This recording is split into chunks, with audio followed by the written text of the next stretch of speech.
네, 안녕하세요. 반갑습니다. 선대인입니다. 다윗과 골리앗 그러면 어떤 생각들이 떠오르시나요? 어떤 이미지가 떠오르시죠?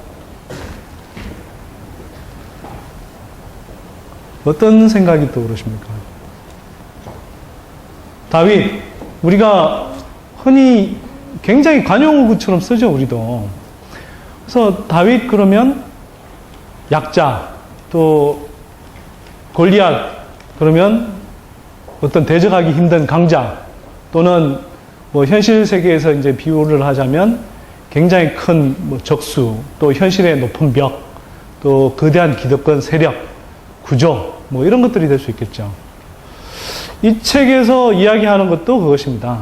그러니까 다윗과 골리앗으로 표상되는 약자가 어떻게 강자를 이기는가, 또는 넘어서는가, 또 그 넘어설 수 있는 방법은 뭔가, 이런 것들을 굉장히 다양한 사례들을 가지고 이야기합니다. 그런데요, 너무나 뻔할 것 같은 이 이야기인데, 저도 이제 머리말부터 읽어 나가면서, 역시 말콤 글래드웰이다. 이 작가가 풀어가는 능력이 정말 탁월하다, 이런 생각을 했습니다. 또 한편으로는 말콤 글래드웰의 특징이기도 한데요, 굉장히 뻔할 것 같은 주제를 정말 많은 사람들이 생각해보지 못한 방식으로 풀어내는 능력, 그런 것들이 굉장히 뛰어나다는 생각이 들었는데, 이 다윗과 골리앗 이 작품에서도 예외가 아닙니다. 다윗과 골리앗, 우리는 그냥 많은 경우에 어떤 좀 지혜로운 소년이 현명한 꾀를 써서 기적적으로 이겼다, 이런 정도로 이해하고 있죠. 사실 뭐 저는 이제 참고 삼아 말씀드리면 종교인은 아니고요, 기독교를 믿는 사람도 아니지만 그냥 일반인으로서 다윗과 골리앗 이야기는 다들 알고 있을 것이고, 뭐 저도 마찬가지인데, 그 다윗과 골리앗에 대한 인상은 그렇습니다. 근데 그 다윗과 골리앗의 이야기를 머리말부터 해부하기 시작합니다. 아주 우리가 좀 깊이 몰랐던 부분을 이렇게 파고들기 시작하는데요.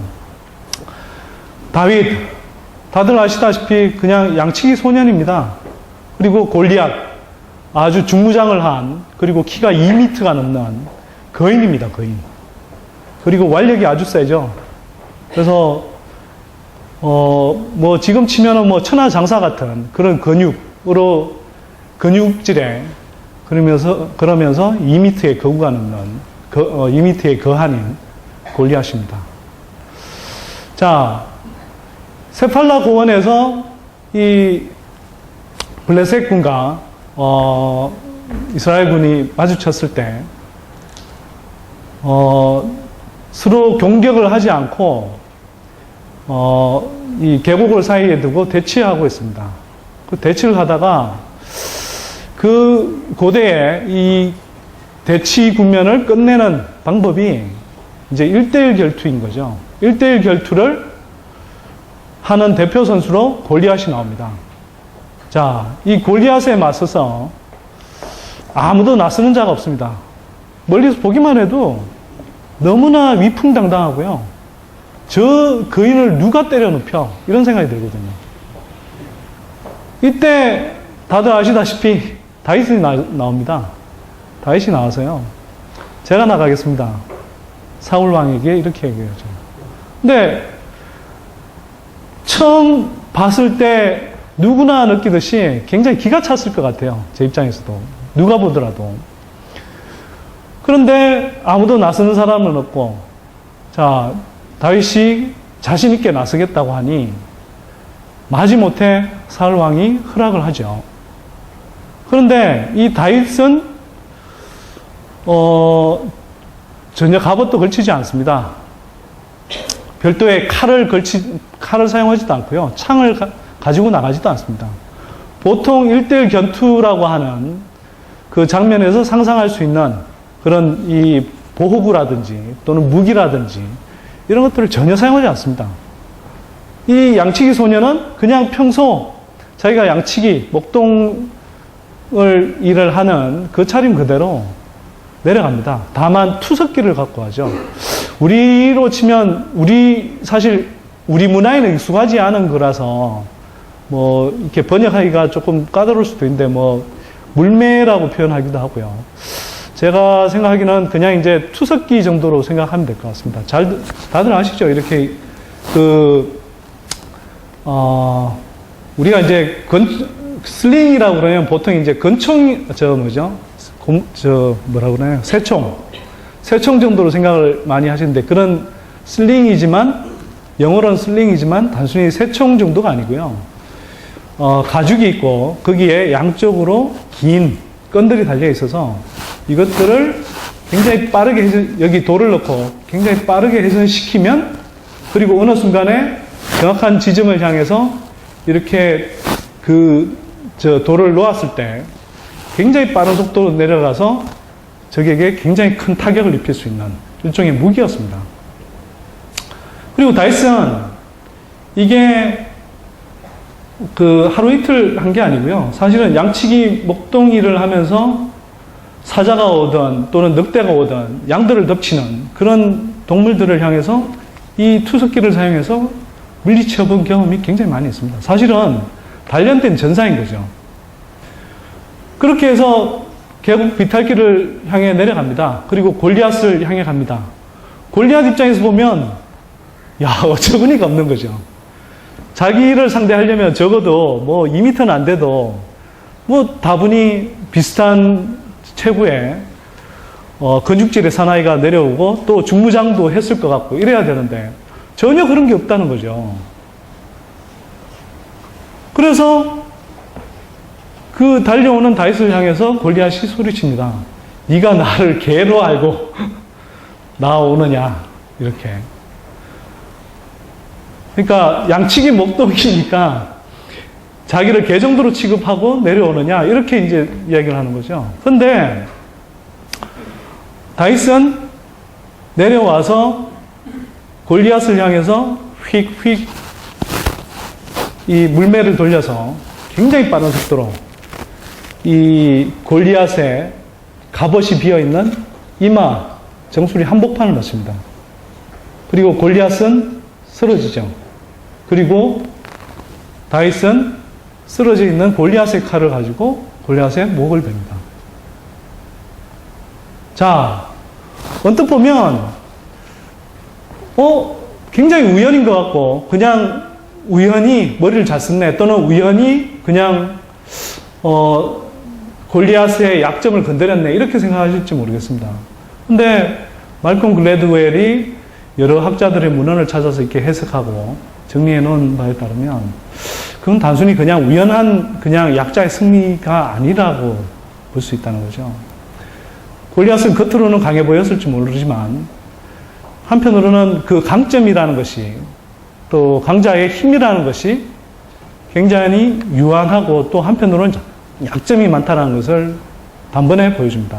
예를 들어서 워낙 거부인데다가 중무장까지 합니다. 1대1 백병전을 하기 위해서 창과 칼을 쓰는 대결에서 찔리지 않기 위해서, 찔리더라도 상처를 입지 않기 위해서 45kg에 이르는 갑옷을 걸칩니다.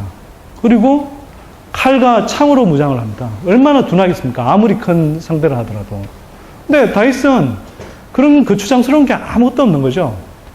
그리고 물매를 돌려서 이렇게 맞추는데요. 저는 그 장면이 떠오르더라고요. 혹시 영화 인디아나 존스를 보신 분 계실까요? 인디아나 존스를 보면 좀 사실은 적절한 비유인지는 모르겠으나 인디아나 존스 한 2편인가로 기억하고 있습니다.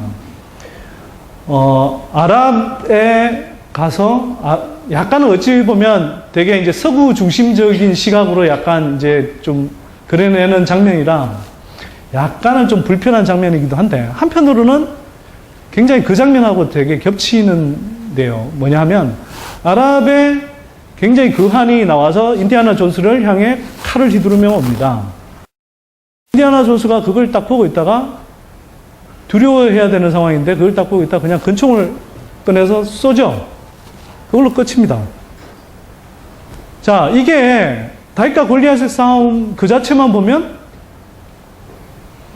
골리앗이 누구나 보더라도 골리앗이 이길 것 같은 싸움이지만 실제로는 현대 예를 들어서 무기학자들이 이렇게 연구하는 바에 따르면 연구한 결과에 따르면 다윗이 오히려 이길 수밖에 없는 상황이었다는 거죠. 왜? 골리앗은요 움직이지 않습니다. 그러니까 이동성이 굉장히 제한되어 있는 상황이에요. 힘만 세죠. 근데 다윗은 그 힘은 약하지만 완력은 약하지만 기동성이 굉장히 있습니다. 그리고 그 기동성을 가지고 접근전을 펼치지도 않습니다. 골리앗은 접근전을 해야 이길 수 있거든요.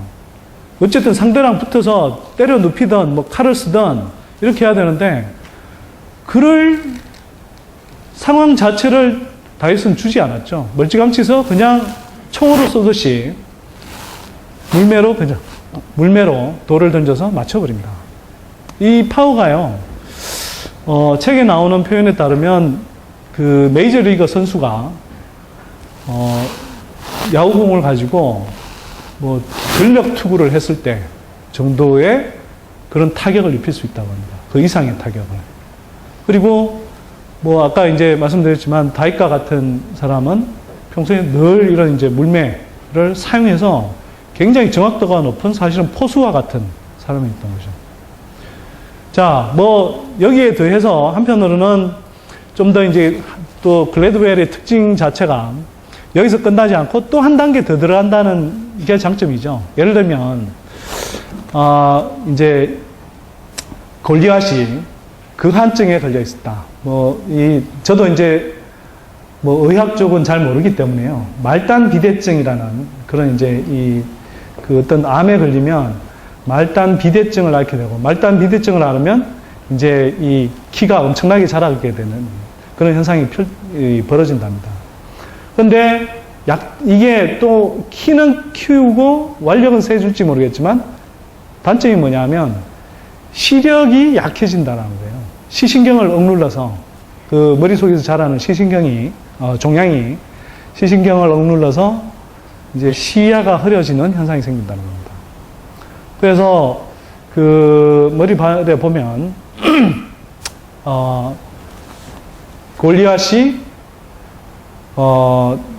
표현을 할 때요, 네가 나를 개로 알고 막대기들을 들고 with sticks라고 표현합니다. 사실 근데 다윗은 하나를 들고 왔거든요. 지팡이 하나를. 근데 이걸 이제 with sticks, 막대기들을 가지고 내게로 나아오느냐 이렇게 이제 표현합니다. 그걸 보면 한편으로는 골리앗이 이런 이제 이 말단 비대증 때문에 그 한증에 걸린 것 아니냐 이런 이야기까지 합니다. 그래서 실제로 이제 그 묘사하는 장면들을 보면 골리앗에 앞서서 이제 방패를 드는 시종이 먼저 앞에 나와서 방패를 들고 있습니다. 그러니까 그 길을 안내를 해주는 거죠. 골리앗의 그 싸움 하러 가는 그 현장으로 안내를 해주는 그 장면을 또 묘사하고 있습니다. 자, 이렇게 해서 이제 그만큼 골리앗의 약점을 굉장히 이제 철저하게 분석하면서 이 머리말을 시작합니다. 그래서 이 머리말에서 이미 이 책에 저는 뭐 핵심적인 메시지, 주제들이 거의 다 나온다고 생각하는데요. 우리가 흔히 강자라고 생각하는 것, 또 넘어설 수 없는 어떤 장애물, 또 기득권 구조의 벽이라고 생각하는 것, 이런 것들이 의외로 상당한 약점을 가지고 있다라는 것을 보여주고요. 또 약자는 단순히 힘없는 약자, 뭐 영어로는 언더독이라고 표현하죠. 뭐 이렇게 투견 싸움하면 맨날 밑에 깔리는 그 언더독, 그러니까 약자가 항상 패하거나 지기만 하는 존재가 아니라 자신의 강점을 제대로 살리고 그걸 차별화할 때 언제든지 강자를 넘어설 수 있다라는 걸 이야기합니다. 그리고 힘이 또 한편으로는 단순히 약자와 강자의 관계뿐만 아니라 힘이 가지는 한계, 또 힘이 가지는 의미에 대해서도 이야기합니다. 예를 들어서 강자라고 해서 모든 걸 좌지우지할 수 있는 무소불위의 권력을 가진 존재가 아니고요. 언제든지 약한 자들의 연대, 약한 자들의 반란에 의해서 그 힘이 굉장히 쉽게 무너질 수도 있는 존재다. 그래서 강자로 하여금 힘의 사용에 대해서 한계를 명확하게 인식하게 하고, 또 한편으로는 강자가 힘을 사용하는데 신중해야 한다라는 걸 가르치는 책이기도 하다고 생각합니다. 자, 이렇게 해서 이제 몇 가지 에피소드들이 쭉 전개가 됩니다. 그래서 크게 이제 뭐 한 3부 정도는 나뉘어져 있고요. 첫 번째는 이제 예를 들면 아까 말씀드렸듯이 이제 강자의 한계, 약점 또는 약자의 강점 이런 것들을 이야기하고요. 또 한편으로는 단순히 상대가 있는 싸움일 뿐만 아니라 그 자기 자신과의 싸움에서 바람직한 역경이라고 하는 어찌 보면 약자의 특성을 가진 사람들이 강자로서 또는 사회적으로 또는 경제적으로 상당한 성공을 축적한 사례들을 보여줍니다. 그리고 이제 3부에서 힘의 한계에 대해서 이야기를 하고 있죠. 그래서 뭐 개인적으로는요, 저는 1부, 2부, 3부 다 재밌게 느꼈지만 한편으로는 제가 모르겠습니다. 제 성향이 그래서 그런지요. 저는 이렇게 어떤 개인적인 역경을 극복한 뭐 이런 개인들의 스토리 이런 것보다는요, 오히려 어떤 약자가 가진 강점, 강자가 가진 약점을 보여주는 일부라든지 또는 힘의 한계에 대해서 좀 깊이 있게 또 어찌 보면 철학적으로 또 어찌 보면 굉장히 다양한 접근법, 뭐 심리학이라든지 사회학적인 접근을 통해서 힘의 한계에 대해서 다시 생각해보게 하는 3부가 굉장히 좀 매력이 있었습니다. 책 내용에 관련해서는요, 제가 이걸 서머리 하는 식으로 제가 계속 진행하는 건 좀 여기에 뭐 읽고 오시지 않은 분들이 많겠지만 앞으로 책을 읽으실 거라고 생각하고 서로 그러니까 여기 오신 독자분들한테 제가 좀 그걸 맡겨 놓도록 하겠고요. 제가 오늘 이제 주로 말씀드릴 부분은 이 책을 읽으면서 제가 그러면 한국의 현실에 대해서 이런 문제들을 어떻게 적용해 볼 수 있을까? 이런 이야기들을 좀 드리고자 합니다. 자, 다들 뭐 책 이야기만 들으면 메시지 괜찮네라고 생각하실지 모르겠지만 한편으로는 저게 결국은 미국 사회에서나 통하는 이야기 아니야? 또는 한국에서도 통할 수 있겠지만 한국에서 그런 사례가 많을까?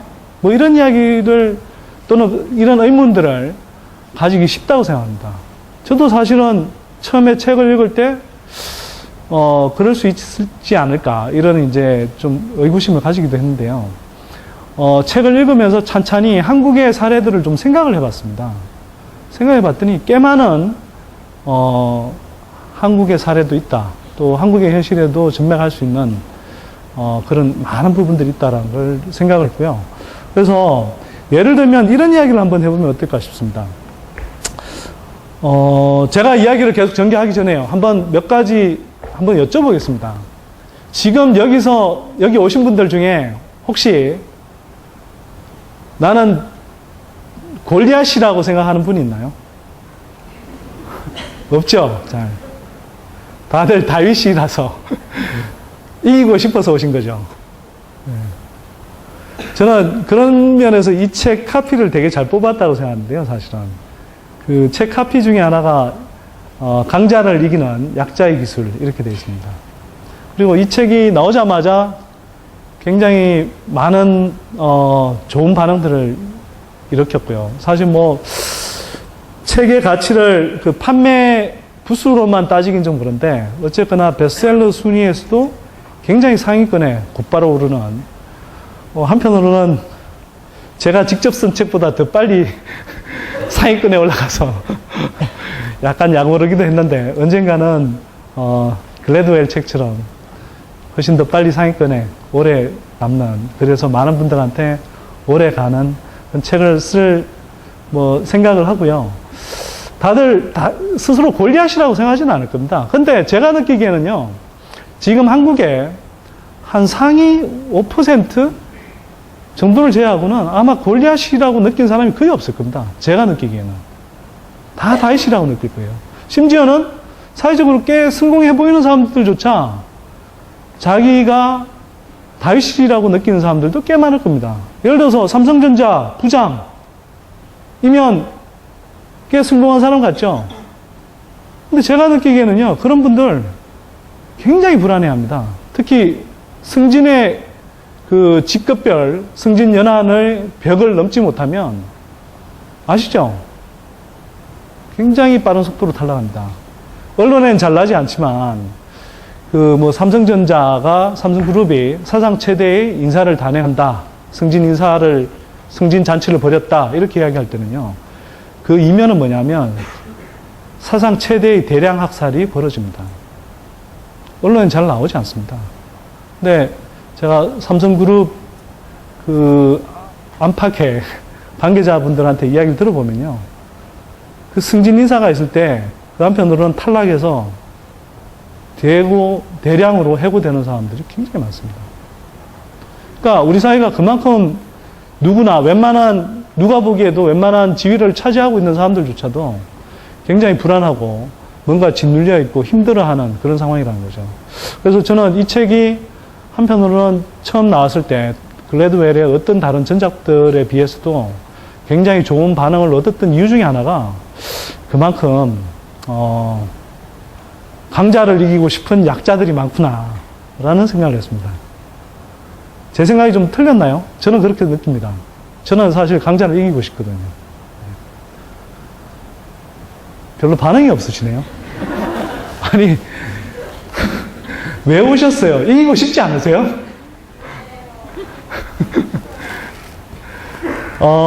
그런데요. 싸움의 현장이 문제는요.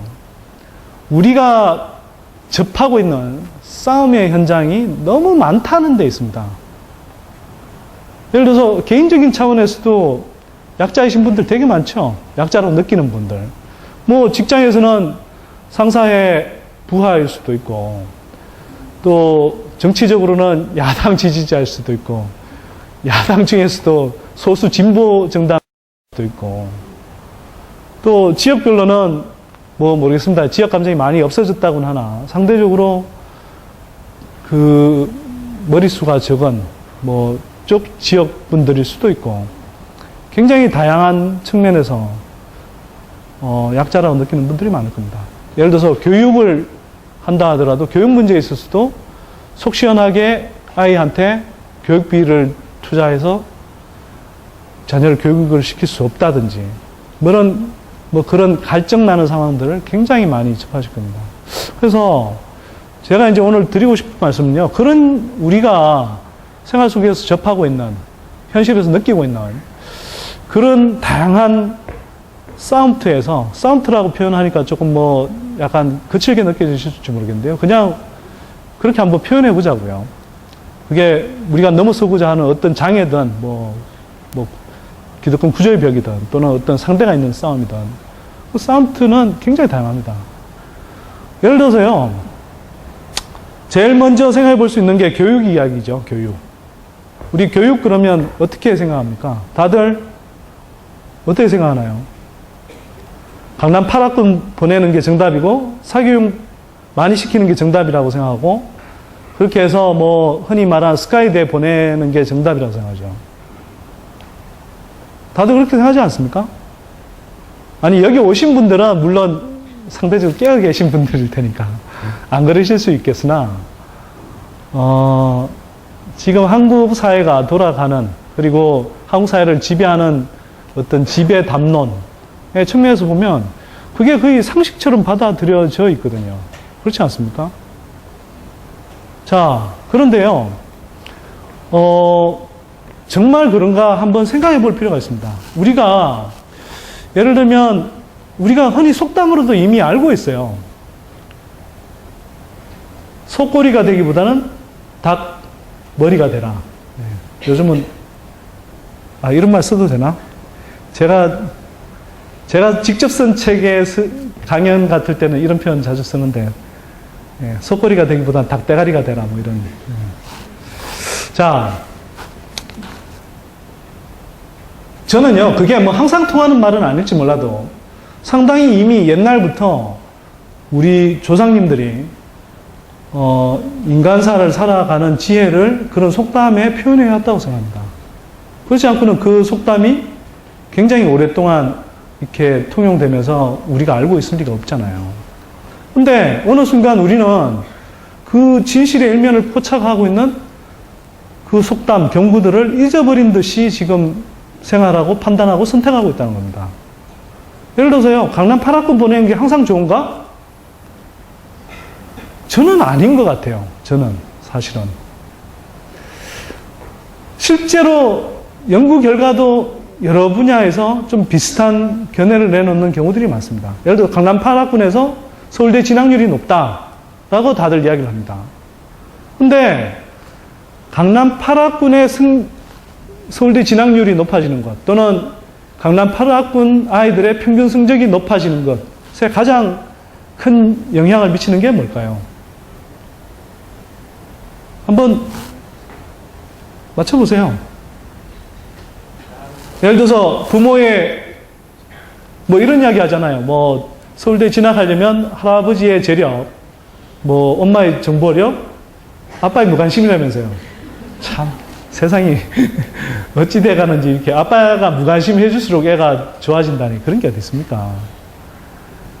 뭐 새는 말이지만 부모의 관심이 뭘 제대로 받지 못하고 자란 아이들은 언젠가 탈이 나게 돼 있다고 생각합니다. 저는. 자, 뭐 하여튼 옆으로 새는 이야기였고요. 자, 보통 재력 이야기를 많이 합니다. 사실 정보력도 많은 부분 재력과 같이 가거든요. 돈 있는 사람들이 어떤 대학에 진학할지 뭐 이런 것들을 돈 많이 주고 사실은 그 정보들을 알고 있는 사람들을 이렇게 섭외해서 또는 그 사람들한테 접근해서 이야기를 건네듣고 합니다. 그래서 많은 부분 이렇게 생각하죠. 부모의 돈이 많이 있으면 예를 들어서 진학률이 높다. 사실은 일정 부분 맞습니다. 왜? 부모의 재력이 많은 부분 교육 기회를 제공하기도 하거든요. 근데 그러면 부모의 재력이 끝없이 많아지면 학력은 계속 좋아질까? 이런 의문을 던져볼 수 있지 않을까요? 이 책에도 다윗과 골리앗에도 비슷한 이야기가 나옵니다. 사실은. 할리우드의 부자를 인터뷰했는데요. 이 부자가 자기는 어릴 때 굉장히 이제 우리로 치면 그 도시의 외곽 지역에서 그냥 가난한 뭐 빈민 동네에서 이제 자랐던 거죠. 자랐는데 그러면서 자기는 그 험난한 환경에서 역경을 이기고 노력하고 근면성실의 의미를 알고 그렇게 해서 돈을 벌었을 때의 성취감을 이해를 했다는 거죠. 근데 너무나 할리우드 할리우드 영화 산업계에 거물이 된 거부가 된 이 사람 입장에서는 지금 자식을 가르치기가 너무 힘듭니다. 근면성실을 노력을 또 성취를 이 아이들에게 그냥 가르치기가 너무 힘든 거예요. 자기는 그냥 체득했던데 이걸 아이한테 가르치기가 굉장히 힘듭니다. 그리고 조금 다른 이야기지만 우리는 흔히 이런 이야기를 하죠. 학급 사이즈가 작아지면 아이들이 다 좋은 경험을 할 것이다. 근데 그게 아닐 수 있다는 거죠. 예를 들면 우리가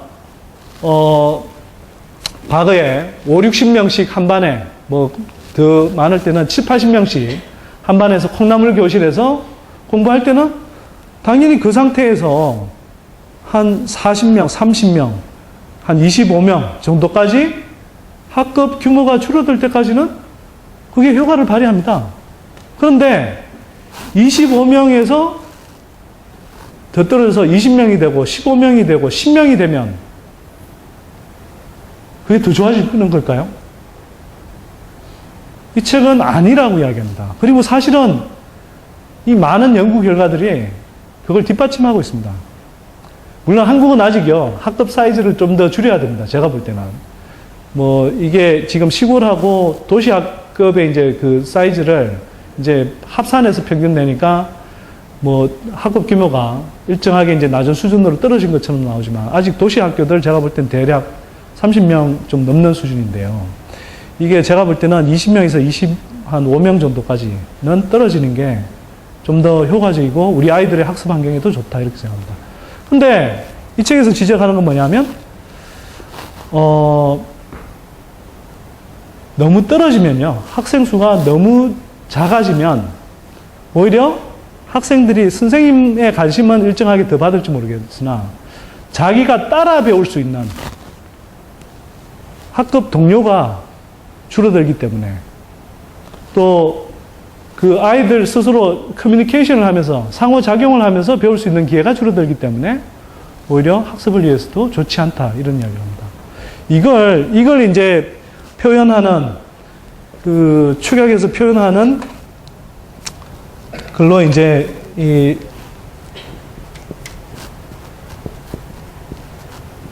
뒤집어진 U자형 곡선 이야기를 합니다.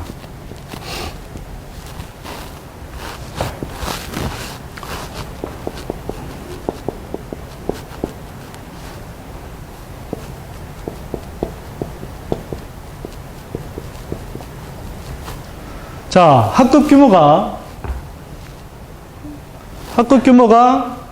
이거 이제 줄어드는 방향이고요. 그러니까 학급 규모의 감소라고 표현해야 되겠네요.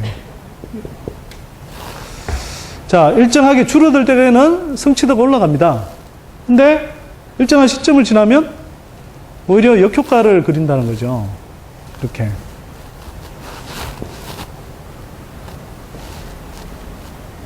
그리고 아까 제가 말씀드렸던 할리우드 거부의 자녀 교육에 있어서의 효과도 어찌 보면 저런 영역에 들어가 있을 겁니다. 아까 제가 이제 강남 8학군 이야기를 하다가 이 책 이야기를 좀 소개를 드렸는데요. 강남 8학군. 이건요, 제가 지어낸 게 아니고요. 카이스트 이원재 교수라고 그 문화사회학을 하시는 분인데 빅데이터 요즘 관련해서 굉장히 이제 분석을 많이 하고 계시는 분인데 이분이 작업을 해보니까요. 똑같이 나타나는 게 있습니다. 뭐 이 정도까지는 아니고요. 이런 정도로 내려오죠.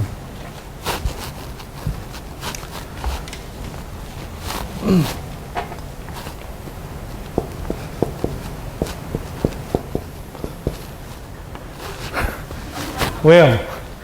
또 뭐, 아이고, 선생님 제 부동산 전문가 아니랄까봐 또 집값 이야기 하냐, 그럴 거예요. 자, 그런 의미에서 집값이 아니고요. 이게 이제 일종의, 부모의 재력, 부모의 재산 정도를 나타나는 지표, 대용값으로 쓴 겁니다, 이게. 자, 부모의 집값이, 부모가 가진 주택의 가격이 일정한 수준까지, 그러니까 재력이 어느 정도 있을 때까지는 아이들의 학업 성취도가 올라가요. 강남 8학군에. 공립학교 아이들의 학업 성취도가 올라갑니다. 근데 이게요, 집값이 8억 3천을 지나니까요, 기준점이 좀 높긴 하죠. 그러니까 뭐 강남이라고 이해해 주십시다. 이거 몇 년 안 지나면 반토막 날 수도 있어요.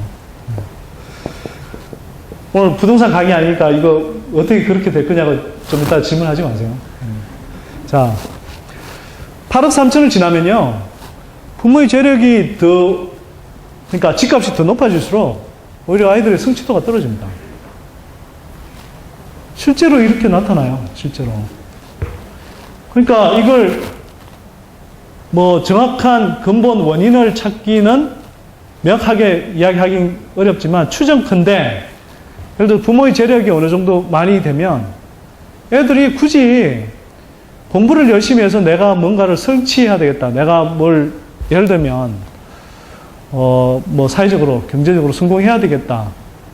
아이들이 그런 것까지 생각하기 좀 이럴 수 있겠지만 막연하게나마 그런 성취 동기가 떨어질 수 있다는 거죠. 공부에 대한 또는 학습에 대한 의욕이 떨어질 수 있다는 겁니다. 제가 추정컨대는 그렇습니다.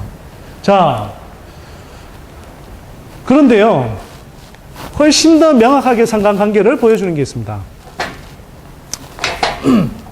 같이 이원재 교수가 한 건데요, 거의 정비례하는 상관관계를 나타내는 게 있습니다. 뭘까요? 이 맞추시는 분 제가 저자직권으로 다이카 골리앗 선대인 서명본 한 권을 드리겠습니다. 아시는 분 한번 맞춰보세요. 아니, 책을 드린다는데 부모의 학력? 또요?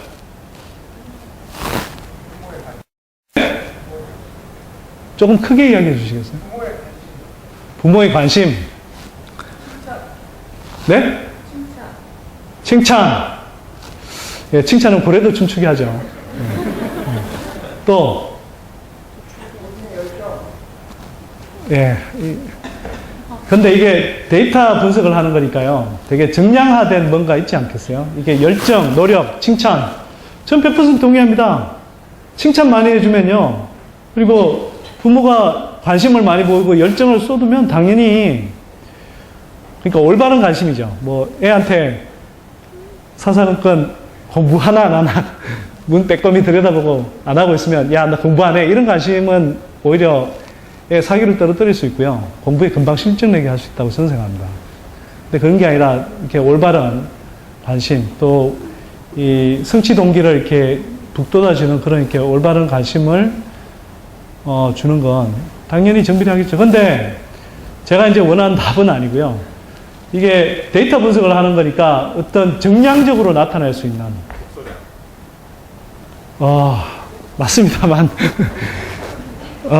제가 그냥 답을 말씀드릴게요. 책을 간절히 드리고 싶었는데, 네.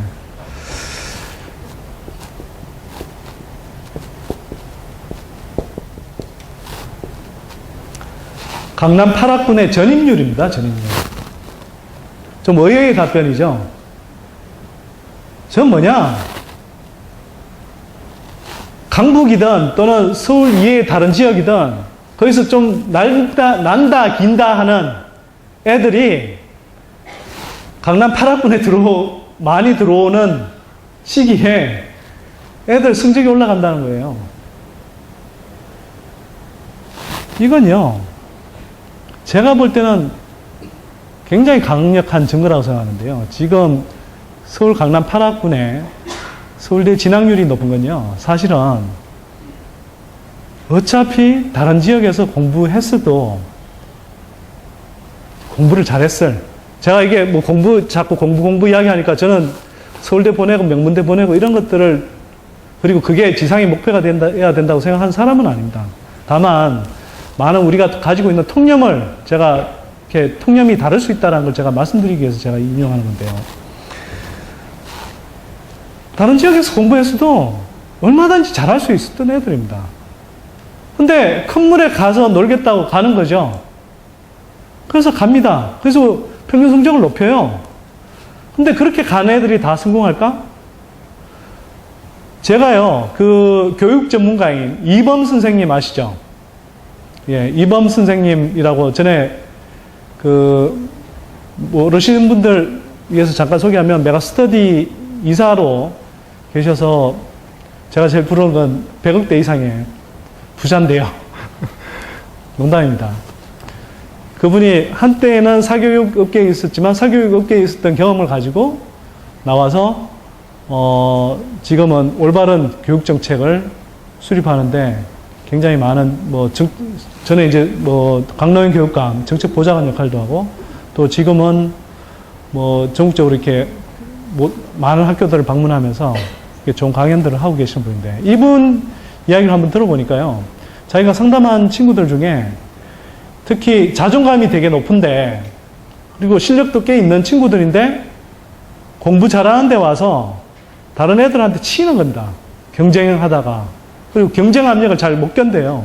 이런 애들은 스트레스 많이 받고, 예민한 애들은 오히려 성적이 뚝 떨어진다는 겁니다. 자아 존중감을 잃고. 역효과가 굉장히 크죠.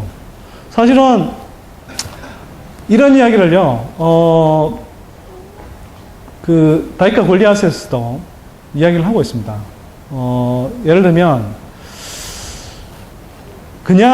예를 들어서 미국의 주립대 정도에 갈 수 있었던 실력, 그러니까 미국의 주립대는 얼마든지 갈 수 있고, 이제 흔히 이제 아이비 리그라고 하는 동부의 사립대를 진학한 친구 이야기를 합니다. 그래서 사실은 고등학교 때까지는 너무나 잘하던 친구였죠. 근데 정말 이제 명문 사립대를 가서 정말 뛰어난 아이들, 천재에 가까운 아이들하고 이제 경쟁하다 보니까 위축이 되고 주눅이 드는 거예요. 그래서 이 친구는 원래 과학 이공계 쪽에 그런 전공을 하고 싶어 했는데 그 수업을 따라가지 못합니다. 그리고 수업 들어가면 학점을 이제 계속 저조한 학점을 이제 얻는 거죠. 그러다 보니까 시리에 빠지고 결국은 이공계 그 학위를 따는 걸 포기하고 맙니다.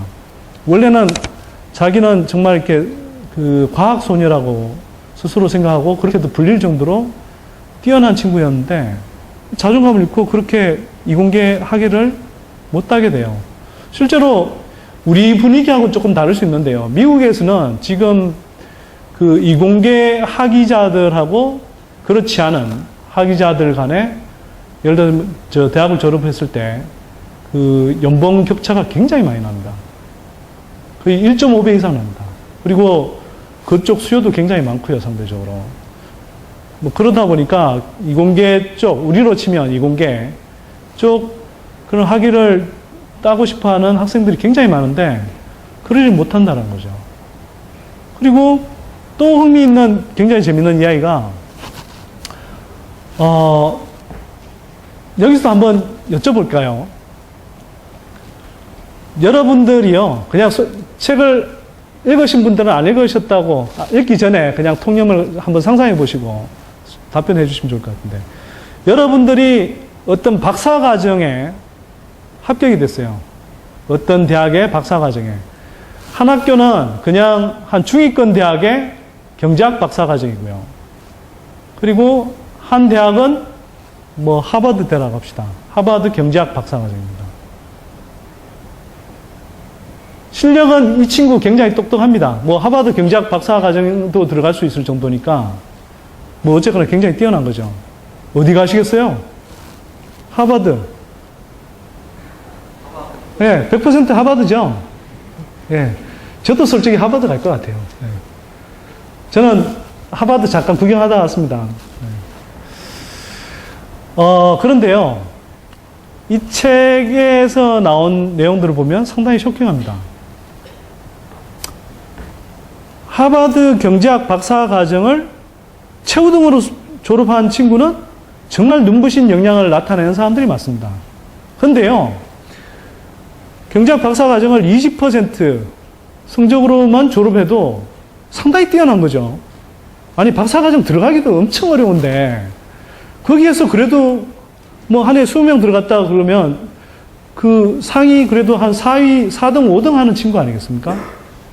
이런 친구하고요, 이런 친구들하고 중위권 대학의 경제학 박사과정에서 이른바 이제 최우등생으로 졸업한 친구들을 비교하면 오히려 중위권 대학의 최우등생의 학자로서의 성취가 더 뛰어나다는 겁니다. 그래서 제가 아까 말씀드렸죠. 속꼬리보다 닭머리.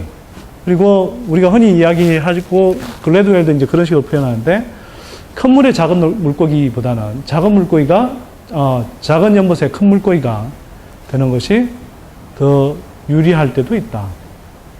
라고 이야기합니다. 자,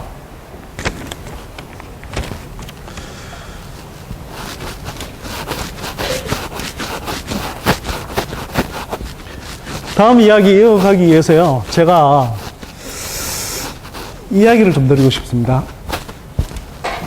자, 그래, 좋습니다. 글래드웰은 그렇게 설명했다고 그래요. 근데 우리가 현실적으로는 굉장히 많은 상황에서,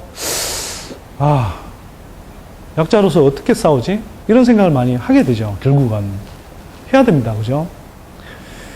그래서요, 글래드웰 책에는 나오지 않지만, 약자의 전략이라는 걸 정리해 놓은 사람이 있습니다. 누구냐면, 란체스트라고요. 원래는 그 옛날 2차 세계대전 때 그 항공 엔지니어 출신일 겁니다. 이렇게 뭐 전략가인데, 그 사람이 이제 그 전쟁 기간 중에 이제 그 항공전을 펼칠 때에 그 전력을 이렇게 쭉 비교해 보니까 눈에 띄는 특징들이 있었던 거예요. 그리고 약자가 일방적으로 깨지지 않더라는 겁니다. 한편으로는 그걸 언급한 내용이 글래드웰 책에 나오기도 합니다. 예를 들어서 뭐 제가 직접 원문을 보진 못했는데요.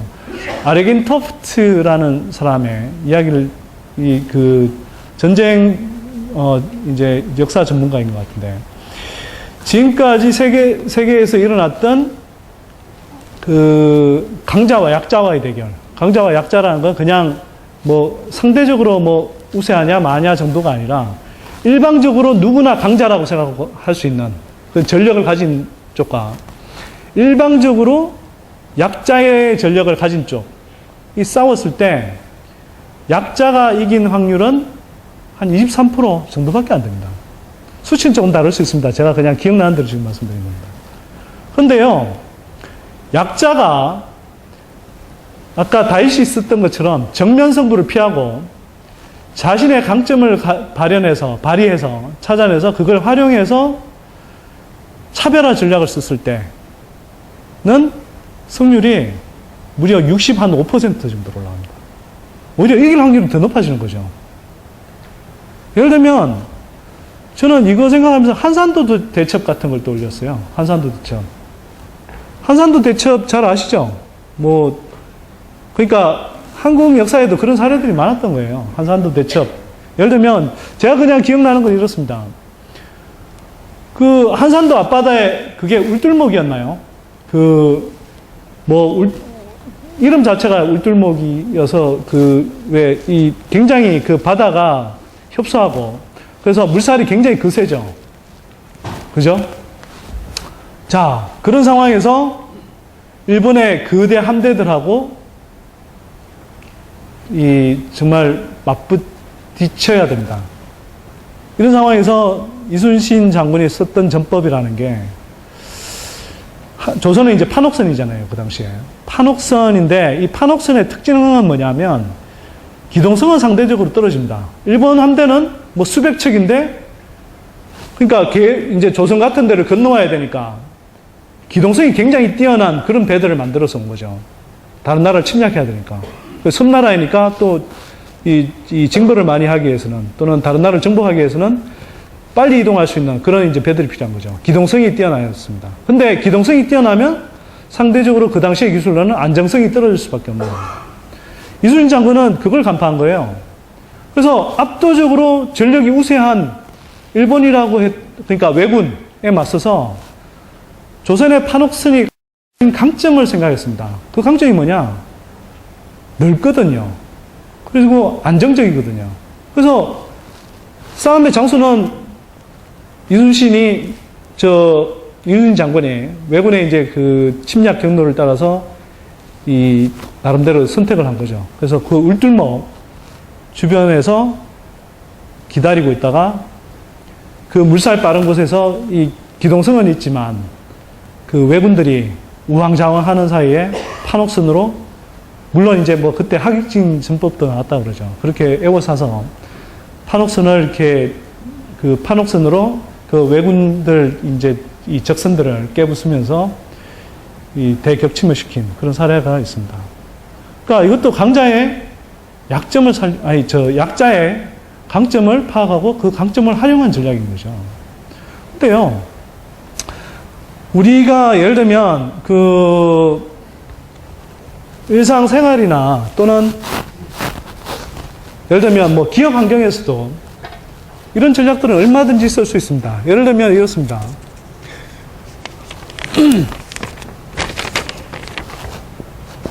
자, 메모를 잠깐만 할게요.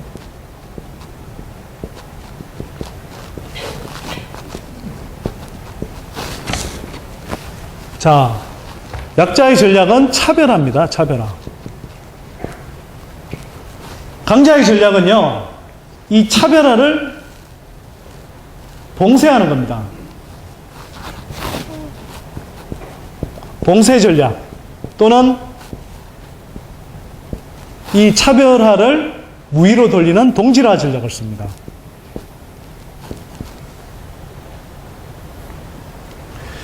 그리고요, 약자는 전력이 제한되어 있기 때문에 핵심 급소를 노립니다. 약한 고리를 노려서요, 국지적으로 공격합니다.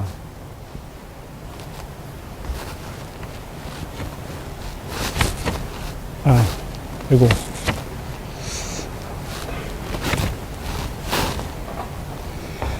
여기는 광역적, 전면적으로 대응을 하고요.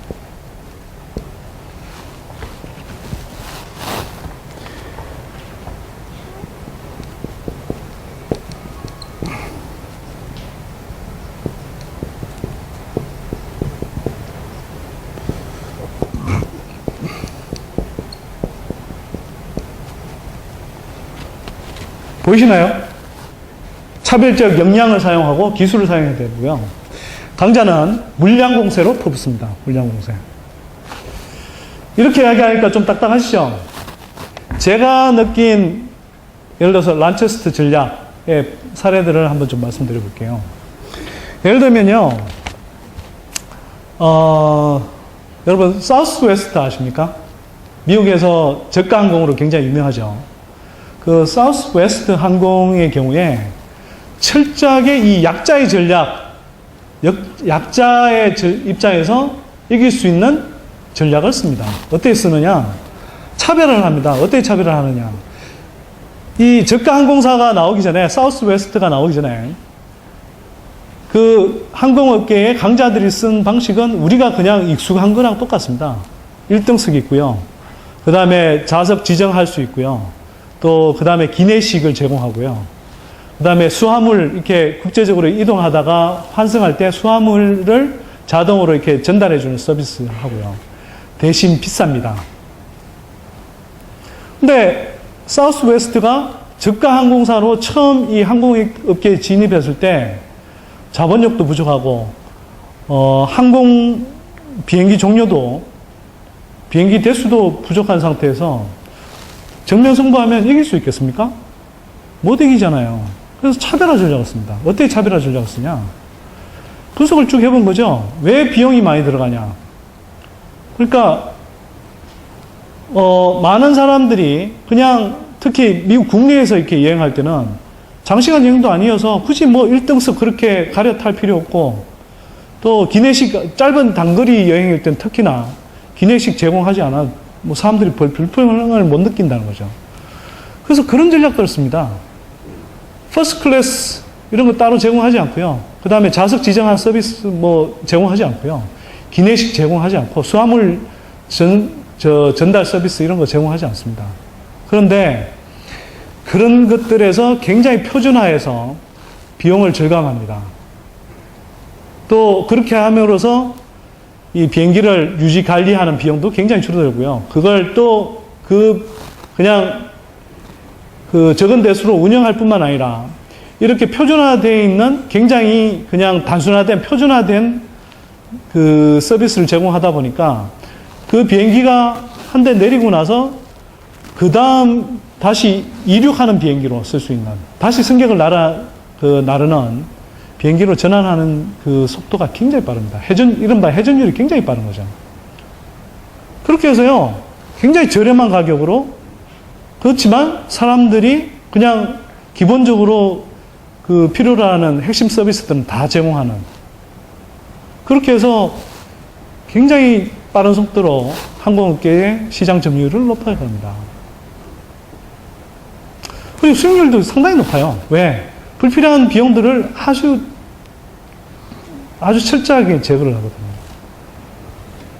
자, 근데요, 한편으로 기업 사례에서 거꾸로 강자들이 쓰는 수법을 사용하는 경우들이 있습니다. 예를 들면 질레트 같은 경우에요. 질레트 남자 면도기 브랜드입니다. 뭐 여성분들 혹시 모를까봐. 그 질레트 면도기가 사실은 이제 이 시장에서는 상당히 이제 강자이죠.